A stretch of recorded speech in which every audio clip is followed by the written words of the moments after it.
Hello guys, welcome to tricky வசர். 4 power 3.5 2 power 5 என்பதற்கு சமமான விகிதம் என்னன்னு கண்டுபிடிக்க சொல்லியிருக்காங்க.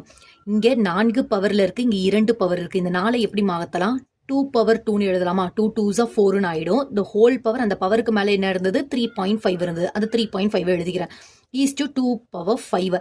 இந்த 2வும் 3.5வும் பவர்ல இருக்கு. அது ரெண்டுமே வந்து பிராக்கெட்ல இருந்தது மல்டிப்ளிகேஷன் அர்த்தம். மல்டிப்ளை பண்ணோம். 2 5s 10 பேலன்ஸ் 1, 2 3s 6 plus 1 7. ஒரு டிஜிட் முன்னாடி பாயிண்ட் பண்ணோம். 2.7 2 பவர் 7 is to 2 பவர் 5ன்னு இருக்கு. இந்த ரேஷியோவை எப்படி எழுதலாம்? 2/7 டிவைடட் பை 2/5ன்னு எழுதலாமா?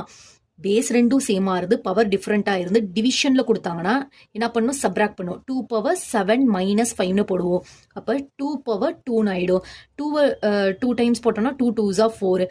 அப்போ 4 டினாமினேட்டர்ல என்ன இருக்குன்னு அர்த்தம்? 1 இருக்கிறதா அர்த்தம். ரேஷியோல எழுத சொல்லியிருக்காங்க. அப்போ ஆன்சர் என்ன? 4:1. இதற்கான ஆன்சர் 4:1. நன்றி.